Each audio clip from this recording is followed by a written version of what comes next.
The ISIS group, fighting in both Iraq and Syria, is estimated to have around 10,000 soldiers at its disposal, with volunteers coming from all across the globe.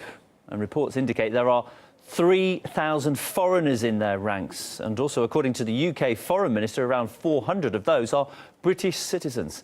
That's as the group itself is enjoying wide support online from people right across the globe, including the West, as RT's Sarah Firth now reports.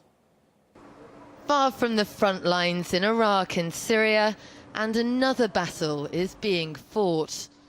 The UK this week banned ISIS, making it an offence to be a member of the group. But the organisation is still enjoying a wave of online European support, dubbed by some the ISIS fanboys. Well, I've been speaking to some of the ISIS supporters online, and I've asked this one social media user why he's supporting ISIS despite the reported killings. And he's replied to me that he believes that ISIS has come the closest yet to establishing an Islamic caliphate. Why do you think ISIS holds such appeal for some of the people back here in Britain? I think that ISIS is, to use this overused word, it's sexy. It's made terrorism sexy. Who poses more of a threat? The ones that have actually gone to travel, that are going to come back, or the people here in the UK right now who won't ever travel but are massively identifying with ISIS? You're quite right. There are two constituencies of potential threat. One which has existed ever since 9/11. So in a way, that constituency has always been there. It's possible that they'll be more encouraged by what's happened in Syria and become more active. Not as a direct result of Syria, but they'll feel they're on a sort of wave of Islamization of the world, etc., etc. And then you've got the people who actually come back and who can spread, who can become active recruiters, and that's a really dangerous thing.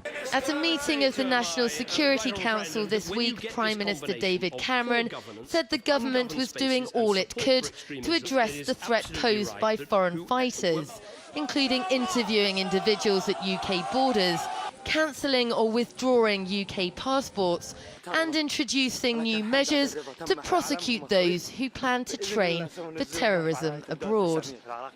Unfortunately, the United States and its allies have known about ISIS and their activities and the danger they pose for a few years now. Why haven't you stopped these groups from proliferating? Why do you allow these groups to get stronger and stronger? Why do you allow certain countries to support them financially? Why do you allow foreign fighters to get to Syria?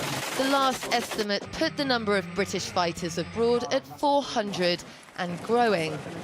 Professor Griffin tells RT the government now desperately needs to strengthen its response.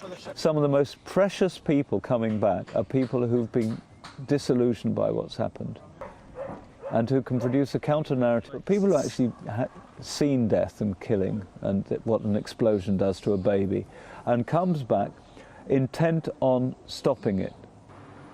That other side of the story could be more crucial than ever. Much of the British population watches in horror the grisly images of some of the killings taking place in Iraq at the hands of ISIS fighters. But to its European supporters, ISIS is not the enemy. The West is. Sarah Firth, RT, reporting from London.